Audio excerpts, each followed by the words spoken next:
আমার বাড়িতে আপনি এসে আমাকে ধাক্কা দিলেন, প্রতিবাদে আমি আপনাকে ধাক্কা দিয়ে আমি খারাপ হয়ে গেলাম, এটা তো হতে পারে না। অন্তত পক্ষে গলার আওয়াজ থাকলে গলা দিয়ে যুদ্ধ করব, হাত থাকলে হাত দিয়ে যুদ্ধ করব, পা থাকলে পা দিয়ে যুদ্ধ। বাংলাদেশের মানুষের গণতান্ত্রিক অধিকার আদায়ের লক্ষ্যে তাগিদ থেকেই আজকে এসেছি। আমি মনে প্রাণে বিশ্বাস করি আমাদের মুক্তিযুদ্ধ হচ্ছে আমাদের প্রাণ।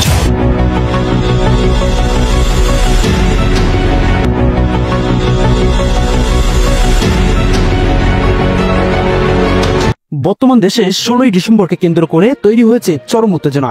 সরকার পতনের পর বিজয়ের এই মাসে মহাসমাবেশের ডাক দিয়েছে আওয়ামী লীগ সংগঠনের বিভিন্ন নেতাকর্মীরা।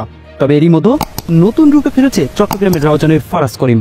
যতক্ষণ নিঃশ্বাস থাকবেন এবং জীবনের শেষ প্রচেষ্টা দিয়ে হলেও এই সমাবেশকে সফল করবেন বলে জানিয়েছেন। আপনার কাছে যেটা দলীয় কথা মনে হতে পারে, আমার কাছে সেটা জাতীয়। আমি শুধু বঙ্গবন্ধু শেখ মুজিবুর রহমানের কথা আমি যেখানে যে আমি সেখানে বলবো, তিনি দলীয়। তবে শুধুমাত্র ফারাজ করিম নয়, সেই সাথে যোগ দিয়েছে বাংলাদেশের প্রথম প্রধানমন্ত্রী তাজউদ্দিন আহমেদের ছেলে সোহেল তাজ। বঙ্গবন্ধুর আদর্শ করা সৈনিক, বঙ্গবন্ধুর রক্ত মিশে আছে আমাদের শরীরে। তাই বিজয়ের এই মাসে আওয়ামী লীগ সংগঠনকে পুনরায় দেশে পুনরস্থাপনের জন্য শেষ রক্তবিন্দু দিয়ে হলেও লড়তে রাজি। সকল আওয়ামী লীগ নেতাকর্মীদের বিজয়ের এই মাসে অর্থাৎ 16ই ডিসেম্বরে মাঠে থাকার আহ্বান জানিয়েছেন।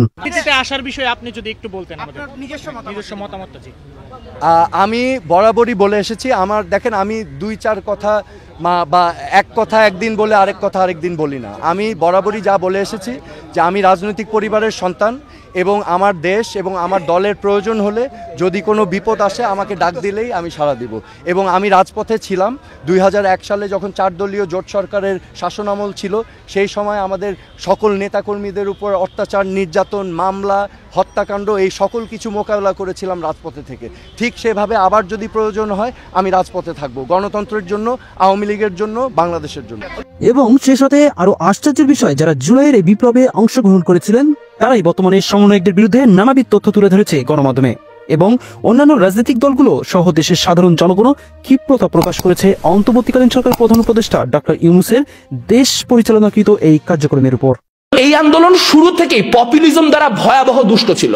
জনগণের সার্বভৌমত্ব, খুব গাল ভরা কথা। জনগণকে আমরা তো 9 দফায় কোনো রাষ্ট্র সংস্কারের দাবি দিই নাই।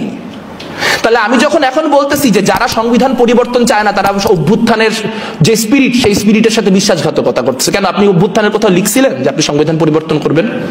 আপনি কোথাও বলছেন এটা মুজিববাদের বিরুদ্ধে লড়াই? প্রিয় দর্শক, 16ই ডিসেম্বর নিয়ে দেশে যে চরম উত্তেজনার পরিস্থিতি তৈরি হতে চলেছে তা নিয়ে অবশ্যই আপনার মন্তব্যটি কমেন্ট করতে ভুলবেন না। SA news 24 Ace।